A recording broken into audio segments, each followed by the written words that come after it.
안녕하세요. 올바른 리모델링 문화정착 전도사 한샘 리하우스 집대리점 김도환 대표입니다. 오늘은 살면서 부엌만 고치기 제 4탄 고양시 덕양구 어울림마을 8단지 40평형대에 나와 있습니다. 자, 그럼 어떻게 살면서 부엌 공간만 변화되었는지 담당 디자이너와 함께 살펴보시겠습니다. 안녕하세요. 이번 현장을 디자인한 한샘 리하우스 집의 정호성 디자이너입니다. 이번 현장의 집중 포인트 3가지 들어가기 전에 구독과 좋아요 한 번씩만 부탁드리겠습니다. 3가지 포인트, 첫 번째는 포켓형 주방의 교체, 두 번째는 부분 수리, 세 번째는 노후된 바닥재 교체입니다. 첫 번째, 포켓형 주방의 교체 먼저 들어가 보시겠습니다. 첫 번째 집중 포인트, 포켓형 주방입니다. 20년에서 보통 30년 이상 노후된 아파트들을 보면 흔히 찾아볼 수 있는 주방의 형태가 바로 이 포켓형 주방인데요. 이 포켓형 주방은 일반적으로 주방 전체가 내력벽으로 둘러싸여져 있기 때문에 구조나 형태 자체를 드라마틱하게 변경하기 어려운 경우가 많습니다. 그래서 이번에 저희가 이에 대한 솔루션으로 기존의 장들을 모두 새롭게 다 교체를 했고요. 주방에서 이어지는 다이닝룸 이 부분에 수납과 디자인 이 2가지 모두를 잡을 수 있는 카페 장을 설치함으로써 주방 공간을 확장해 드렸습니다. 그리고 이 내부로 오시면 이전과 조금 차이점이 있는 부분이 바로 저 코너 부분인데요. 코너 부분은 보통 사실 데드 스페이스라고 하죠. 평소에 좀 활용하기가 어려운 부분인데 저 부분에 이 한샘 우드 등급에서 적용할 수 있는 적층장 2가지를 사용을 해서 저 코너 부분도 가전기기장과 위에 수납으로 구성을 해가지고 충분히 주공 공간도 실용적으로 사용하실 수 있도록 공간을 변모시켜 봤습니다. 주방 가구도 이제 저희가 설계할 당시에 좁고 작은 장으로 설계한 것이 아니고 450에서 500 이상의 사이즈가 되는 널찍한 장들로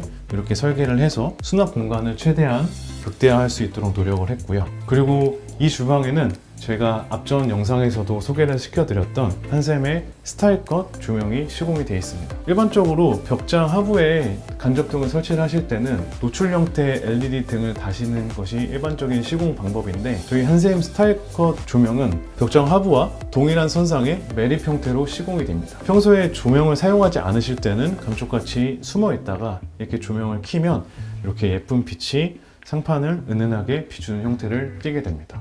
두 번째 집중 포인트, 바로 부분 수리입니다. 간혹 제가 상담을 진행을 하다 보면은 전체 리모델링이 아닌 살면서 집안 내부의 일부분만 수리를 할 수 있는지도 물어보시는 분들이 계시는데요. 오늘 그 질문에 대한 답변을 이 현장에서 드리려고 합니다. 이 현장을 의뢰해 주신 고객님께서는 약 10여 년 전쯤에 지인분을 통해서 사설 업체에서 인테리어를 진행을 하셨었는데요. 당시 업체에서 전체 리모델링을 진행을 하면서 천장 부분에는 달기에 무리가 되는 무거운 장식재나 펜던트 등을 많이 달아놨었습니다. 아니나 다를까 몇 년 전에 1차적으로 온 가족이 거실에서 TV를 보시는 동안에 천장이 한번 무너져 내렸었고요. 다행히 당시에 집안 내부에 있는 가구가 천장을 받쳐줘서 인명피해로 이어지진 않았었지만 그래도 듣기만 해도 정말 아찔한 순간이 아닐 수가 없습니다. 그리고 순차적으로 거실 복도, 부엌에 있는 무거운 펜던트 등 때문에 천장 대부분이 거의 다 무너져 내리기 시작을 했고 이에 사태의 심각성을 느끼신 고객님께서 저희 한샘을 찾아주셨습니다. 저희는 이 부분에 대한 솔루션으로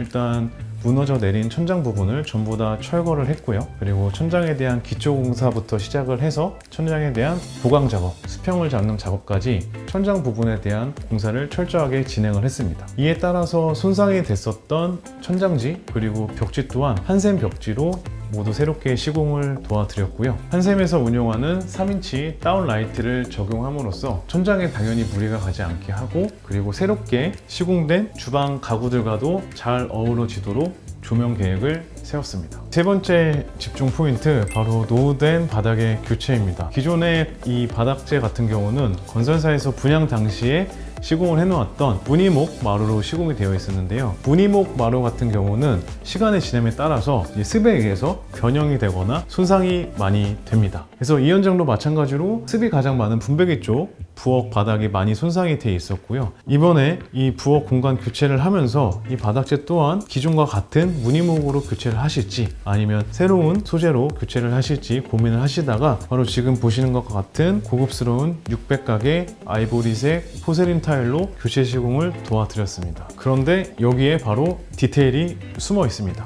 보통 서로 다른 소재의 재료가 만나는 부분은 재료 분리대라는 마감재를 사용해서 이 마감을 짓는 것이 일반적인 경우인데요. 근데 이 재료 분리대라는 자재를 사용해서 마감을 하게 되면은 저희가 실생활에서 발이 걸리거나 발톱이 걸리거나 하는 불편함을 겪으실 수가 있습니다. 그래서 저희는 이번에 타일을 새롭게 시공을 하면서 기존 마루와 수평이 맞도록 평평하게 타일을 시공을 했고, 기존 재료와 새로운 재료가 만나는 부분이 자연스럽게 어우러지도록 이렇게 깔끔하게 시공을 마무리를 했습니다. 잘 보셨나요? 부엌 가구만 바꾸기보다 부엌 공간을 바꾸시면 이렇게 수납과 신미성을 같이 가져가실 수 있습니다. 또한 공간이 나눠지기 때문에 이어서 연계 공사로 넘어가실 수도 있고요. 예산에 따라서 부엌 공간만 구성하셔도 좋은 리모델링 효과를 내실 수 있을 겁니다. 자, 그럼 더 자세한 문의는 유튜브 댓글이나 폼으로 문의해 주시면 더욱 자세히 설명드리도록 하겠습니다. 자, 그럼 저희는 다음에 또 만나요. 안녕.